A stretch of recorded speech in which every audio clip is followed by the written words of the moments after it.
Welcome back to Business of Being Black with Tammi Mack. I'm Tammi Mack, and today the business of being Black is Black people playing the victim. Please welcome the editor of Shift Magazine, Kevin Bourne, assistant professor at the University of Central Florida, Dr. Larry Walker, television personality and criminal justice activist Mona Lisa Johnson is here. Kevin, you say Colin Kaepernick played the victim. How so?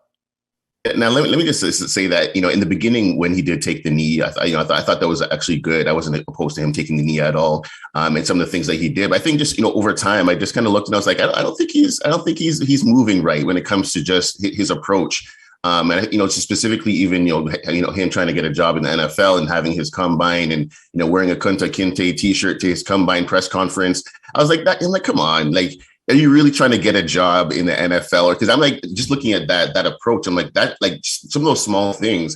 I'm like, okay, are you really trying to get a job on in the NFL? Or are you just trying to prove a point? So for me, it's just certain things like that. Like, I feel like, from some of the mentality I saw from him and some other people is that, well, you should just give him a job just like that. But I mean, if I'm looking from the vantage point of the NFL, I'm like, okay, is he good for culture and all that kind of stuff? How is he going to fit with my team? And so when you're, again, that example of you're having a combine, you're wearing a Kunta Kinte t-shirt, it's like, okay, I think if he had First of all, Kevin, what's wrong with the Kunta Kinte t-shirt? I know. I think that, again, that the whole point of that combine was for him to get a job. So I'm like, well, if you're trying to get a job, like anybody's trying to get a job, you put your best foot forward. If I'm trying to get hired by somebody, I got to put my best foot forward. And so I just felt with. Also, in other words, you're saying if you're going in to get a job at Microsoft, you're not going to wear a Kunta Kinte t-shirt. You're going to dress appropriately. I think you got to read the room. I think you got to read the room and see what's the culture here, what's the temperature here. And I think, again, it's different if you were going into, I don't know, if you're applying for a job at like McDonald's or something,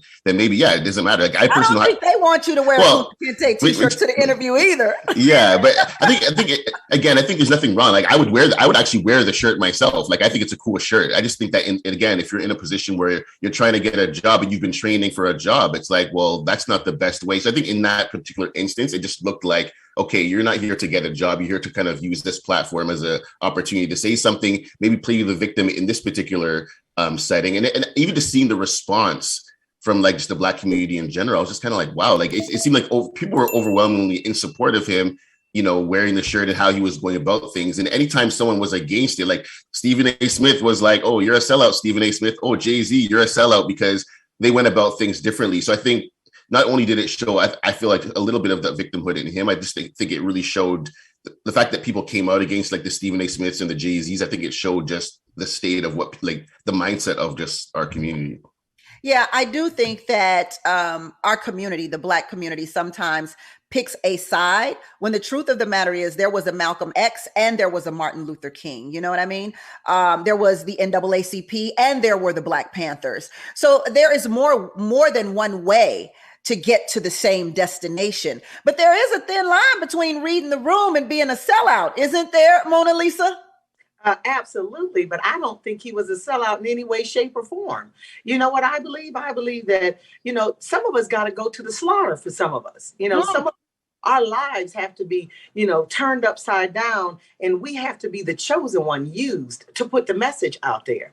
I feel like a lot of us have judged him, for, how he brought about the message, how he took it forward, what he ended up doing in the media and how he played XYZ. But at the end of the day, the ultimate goal is to get the message out, and he got it out. And so in my opinion, I don't feel like he acted like anything other than what he should have acted like. And I feel like a lot of his moves were right and a lot of his moves were wrong. But at the end of the day, I'm not going to be the judge. I'm not going to be the judge because the world woke up and they smelled the coffee on that message. And that's what's important. Some of us just got to pay the price for others in order to be used to get that message out.